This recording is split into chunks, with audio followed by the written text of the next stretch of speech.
checklist is complete. We are all hitched up and ready to roll. We are headed to the Florida Keys.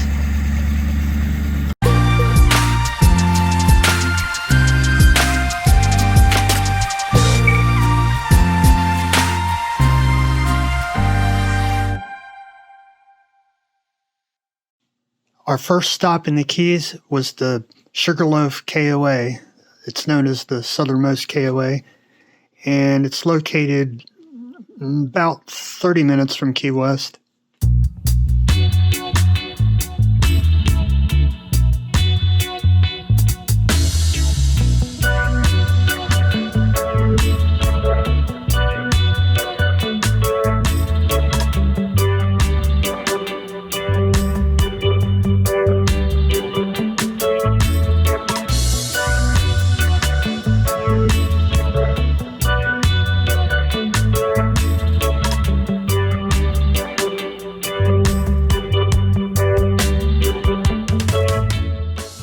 Say this is probably one of the nicest campgrounds I've ever been to, but it comes at a price too. I believe at the time we went, it was about $200 a night.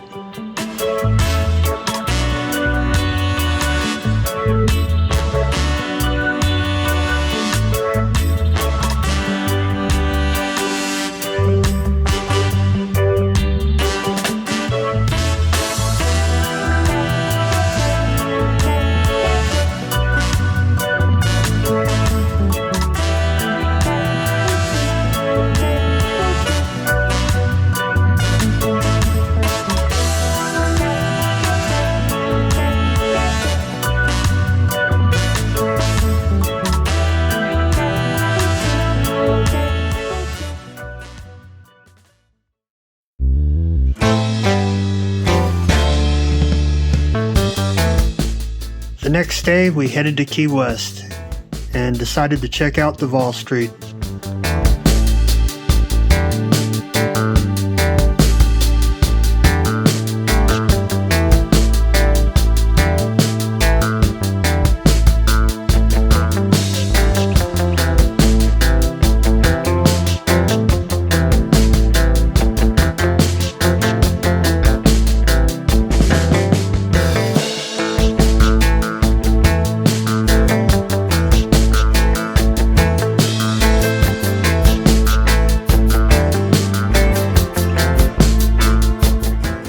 Next, we headed to Mallory Square so we could catch the famous Key West sunset.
That night we had reservations at A&B Lobster House restaurant. The food was most excellent. However, the prices were very, very high, but it was definitely worth it. After dinner, we made a few more stops before we called it a night and headed back to the campground. After staying 4 nights at the KOA, it was time to move on to our next destination. We headed to Sunshine Key RV Resort and Marina, which is actually a Thousand Trails campground. And since we got a free membership from Lazy Days when we purchased our Momentum. We were able to take advantage of that, and we actually stayed here at Sunshine Key for only $20 a night. And we stayed here for 4 nights. So that definitely made up for the high cost that we paid at the KOA. So it kind of averaged things out.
Bahia Honda State Park was only about 5 minutes down the road from Sunshine Key, so of course we had to go check that out.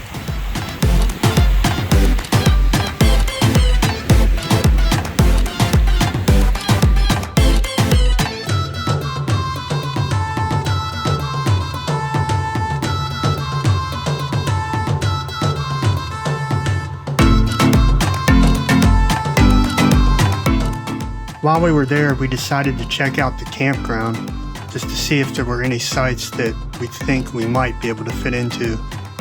We found about 4 or 5 of them. After leaving Bahia Honda State Park, we went across the 7 Mile Bridge to the Sunset Grill, where we wanted to get dinner and watch a spectacular sunset.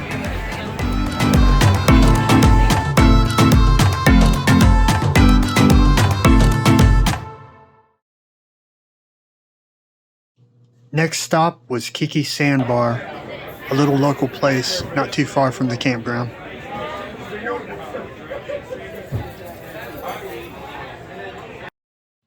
Well, that wraps up our time in Key West. I hope you enjoyed it, and if you did, please be sure to like and subscribe. See you next time.